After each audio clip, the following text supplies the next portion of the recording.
So ayun na nga, natapos ko na yung Baldur's 5 Legacy. Ang pangit! Ang pangit niya. Ang pangit talaga.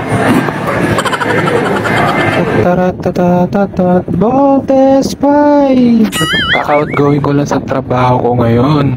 April 23, Sunday. Ayan, for the skincare lang ang person. Itong ginawa ko na mixture ng pampahid sa mukha. Actually, kagaya ko ni Rosmar talaga to. Pero nilagyan ko lang ng serum tsaka tomato extract. Ayun, ang bango-bango niya ngayon. Bala ko pa sanang magpahinga muna. Kasi pupunta ako ngayon sa SM Telebastagan sa amin para manood itong Baldur's 5 Legacy. Kaso, hindi makatulog. Kaya sabi ko, eto, mag-bis-bis na lang ako. Total naman, alauna din yung kinuha ko na schedule. Siguro kung may tambay na muna ako doon. Basta palamig-palamig lang, gano'n. Kasi sobrang init din ng panahon eh. Naalala ko, natulog ako nung nakaraan. Grabe pag-isip ko, wow, nauwaw ko sa sobrang init talaga. Tagaktak pa yung pawis. Kaya ang ginawa ko niyang, bumili ako ng yero, nilagay ko sa tubig, tapos naligo ako. Grabing init. Ang lakas maka-heat stroke. Kaya mag-ingat-ingat kayo ha.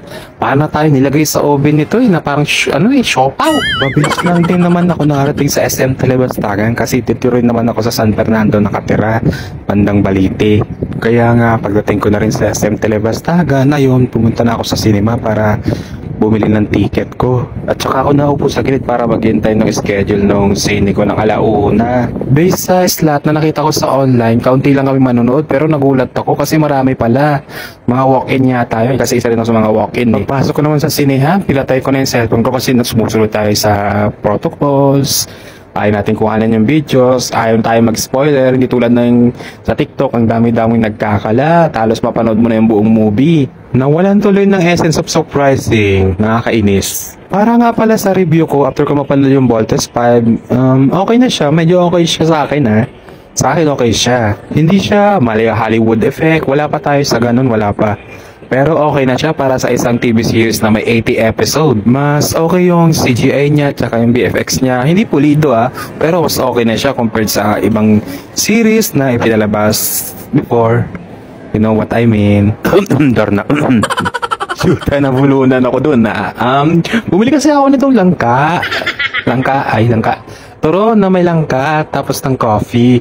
Dito banda sa may SM Supermarket. Ayos naman yung lasa niya. Mapait, gano'n. Mapait. Matapang kasi na coffee to. Tapos nalagyan ka na ng stevia.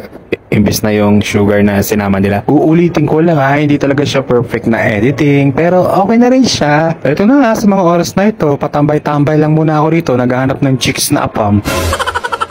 So, lamang po. Salamat po sa panonood ninyo. Try nyo po itong Baldur's 5. Manood po kayo. Totoo lang, ininayakan ko ito nakaraan kasi di ko napanood